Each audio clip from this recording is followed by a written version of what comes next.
a truth that I was unable to discover either at school or in church. As time passed, I began to play a game with water's secret powers.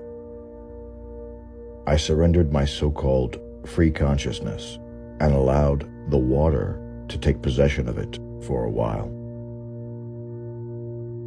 Little by little, this game turned into a profoundly earnest endeavor because I realized that one could detach one's own consciousness from the body and attach it to that of the water.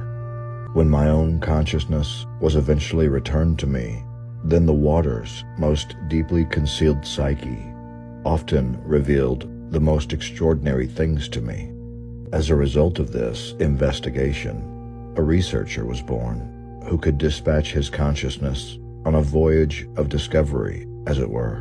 In this way, I was able to experience things that had escaped other people's notice because they were unaware that a human being is able to send forth his free consciousness into those places the eyes cannot see.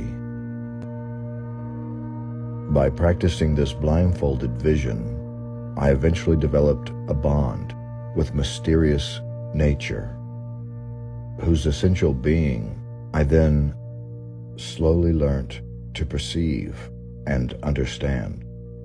Is it therefore so illogical to recognize the will of nature and the rapid increase in the number of human beings? Everything is governed by one law.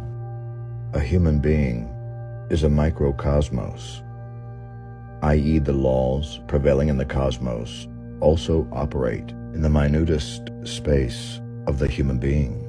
Water is a living organism. Today's science thinks too primitively.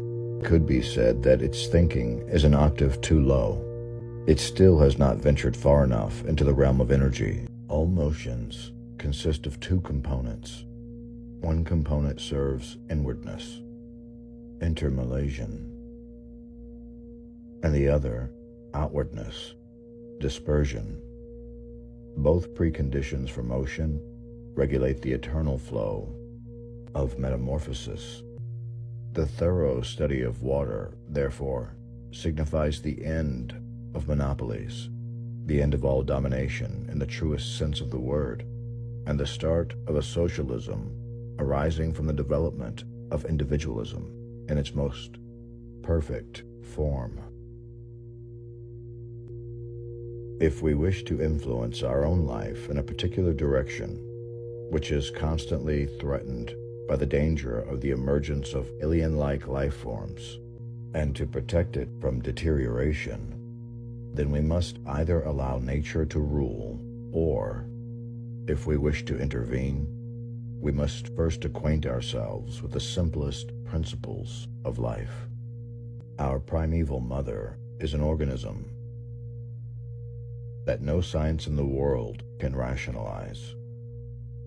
Everything on her that crawls and flies is dependent upon her, and all must hopelessly perish if that earth dies that feeds us.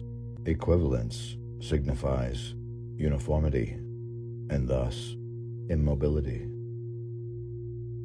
Our sight constitutes an unconscious, automatic transformation process through which the negative image, like a photographic negative, i.e., the effect, is transformed into a positive one. Our thinking, however, is really a purely individual, conscious process, and therefore learnable.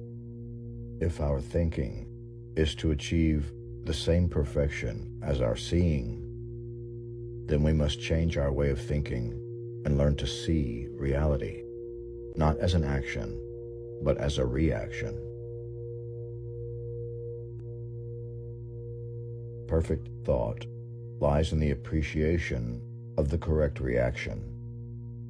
For before the eye can show us the positive, it must transform the negative, and in a certain manner must break up what it records.